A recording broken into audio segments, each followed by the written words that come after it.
Hi hello friends, ಎಲ್ಲರಿಗೂ ನಮಸ್ಕಾರ. Welcome to Dishant blog. ನಾನು ನಿಮ್ಮ ಕವಿತಾ. ಇವತ್ತಿನ ಈ ವಿಡಿಯೋದಲ್ಲಿ ನಾನು ಪಿಜ್ಜಾ ದೋಸೆ ಮಾಡೋದು ಹೇಗೆ ಅಂತ ತೋರಿಸ್ಕೊಡ್ತಾ ಇದ್ದೀನಿ. ಮಕ್ಕಳಿಗಂತೂ ತುಂಬಾ ಇಷ್ಟ ಆಗುತ್ತೆ. ಹೆಲ್ದಿಯಾಗಿ ಪಿಜ್ಜಾ ದೋಸೆ ಮಾಡೋದು ಹೇಗೆ ಅಂತ ನೋಡೋಣ. ಒಂದೇ ಥರ ದೋಸೆ ತಿಂದು ಬೇಜಾರಾಗಿರುತ್ತಲ್ವಾ, ಸೊ ಏನಾದರೂ ಬೇರೆ ಬೇರೆ ಮಾಡಿಕೊಟ್ರೆ ಮಕ್ಕಳಿಗೂ ಕೂಡ ತುಂಬ ಇಷ್ಟ ಆಗುತ್ತೆ ಅಂತ. ಏನಿಲ್ಲ, ಅದಕ್ಕೆ ಬೇಕಾಗಿರೋಂಥ ಇಂಗ್ರೀಡಿಯೆಂಟ್ಸು ಆ್ಯಸ್ ಯೂಶ್ವಲ್ ನಾವು ಹೇಗೆ ದೋಸೆ ಹಿಟ್ಟನ್ನ ರುಬ್ಕೊತೀವೋ ಆ ರೀತಿ ದೋಸೆ ಹಿಟ್ಟನ್ನ ನಾನು ರುಬ್ಕೊಂಡಿದ್ದೀನಿ. ಮತ್ತು ಮೀಡಿಯಮ್ ಸೈಜ್ದು ಈ 3 ಈರುಳ್ಳಿನ ಕಟ್ ಮಾಡಿ ಇಟ್ಕೊಂಡಿದ್ದೀನಿ.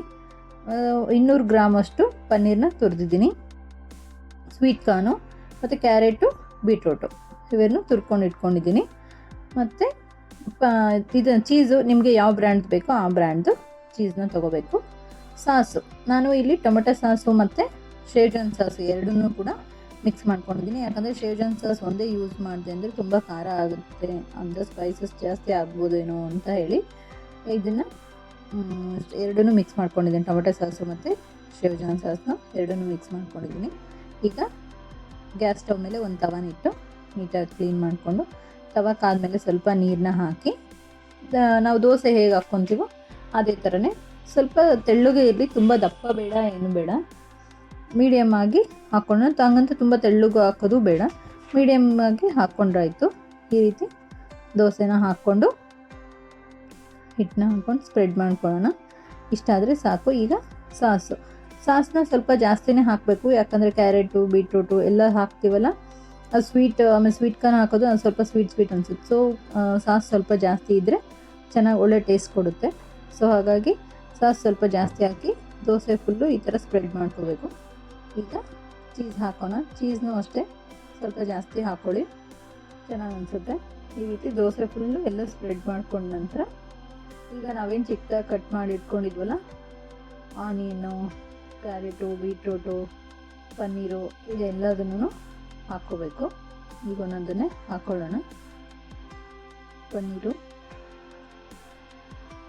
ಇಲ್ಲ, ದೋಸೆ ಫುಲ್ಲು ಪನ್ನೀರನ್ನು ಸ್ವಲ್ಪ ಜಾಸ್ತಿ ಹಾಕ್ಕೊಳ್ಳಿ, ಚೆನ್ನಾಗಿರುತ್ತೆ.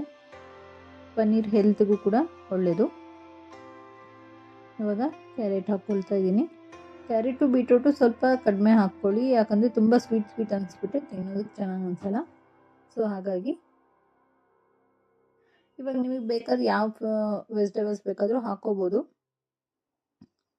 ಕ್ಯಾಪ್ಸಿಕಮ್ನು ಕೂಡ ಹಾಕ್ಕೋಬೋದು, ಅದನ್ನು ಕೂಡ ತುಂಬ ಚಿಕ್ಕದಾಗಿ ಕಟ್ ಮಾಡಿ ಹಾಕ್ಕೊಂಡ್ರೆ ಚೆನ್ನಾಗಿರುತ್ತೆ. ಈ ರೀತಿ ಎಲ್ಲ ಹಾಕ್ಕೊಂಡು ನೆಕ್ಸ್ಟು ಸ್ವೀಟ್ ಕಾರ್ನ್ ಹಾಕ್ಕೊಳ್ಳೋಣ. ನನ್ನ ಮಗನಿಗೆ ಸ್ವೀಟ್ ಕಾರ್ನ್ ಅಂದರೆ ತುಂಬ ಇಷ್ಟ, ಸೊ ಹಾಗಾಗಿ ಸ್ವಲ್ಪ ಜಾಸ್ತಿ ಹಾಕ್ತಾ ಇದ್ದೀನಿ ಸ್ವೀಟ್ ಕಾರ್ನ. ನೀವು ನೋಡಿಕೊಂಡು ನಿಮ್ಗೆ ಎಷ್ಟು ಬೇಕೋ ಅಷ್ಟು ಸ್ವೀಟ್ ಕಾರ್ನ ಹಾಕ್ಕೊಳ್ಳಿ. ಈಗ ಮೇಲೇನು ಕೂಡ ಸ್ವಲ್ಪ ಚೀಸ್ ಹಾಕ್ಕೊತೀನಿ. ಚೀಸ್ ಹಾಕಿ ಇದನ್ನು ಮೀಡಿಯಮ್ ಫ್ಲೇಮಲ್ಲಿ, ಫುಲ್ಲು ಲೋ ಫ್ಲೇಮಲ್ಲಿನೇ ನಾವು ದೋಸೆನ ಬೇಯಿಸ್ಕೋಬೇಕು. ಸೊ ಫುಲ್ಲು ಲೋ ಫ್ಲೇಮಲ್ಲೇ ಇರಲಿ ಚೀಸ್, ಯಾಕಂದರೆ ಮೆಲ್ಟ್ ಆಗಬೇಕು, ಅದಿಷ್ಟು ವೆಜಿಟೇಬಲ್ಸ್ ಎಲ್ಲ ಸ್ವಲ್ಪ ಬೇಯಬೇಕಲ್ಲ, ಹಾಗಾಗಿ ಲೋ ಫ್ಲೇಮೇ ಇರಲಿ. ಇವಾಗಿದು ಚೀಸೆಲ್ಲ ಮೆಲ್ಟ್ ಆಗಿದೆ ನೋಡಿ, ಎಲ್ಲ ಸ್ವೀಟ್ ಕಾರ್ನು ಎಲ್ಲ ಸ್ವಲ್ಪ ಬೆಂದಿದೆ.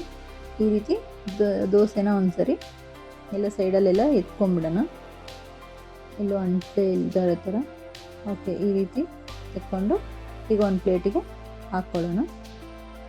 ಒಂದು ಪ್ಲೇಟಿಗೆ ಹಾಕ್ಕೊಂಡು ಏನು ಪಿಜ್ಜಾ ಕಟ್ಟರ್ ಇರುತ್ತಲ್ಲ, ಅದರಿಂದ ಸೇಮ್ ನಾವು ಪಿಜ್ಜಾನ ಹೇಗೆ ಕಟ್ ಮಾಡ್ತೀವೋ ಆ ರೀತಿ ಕಟ್ ಮಾಡ್ಕೊಂಬರೋಣ.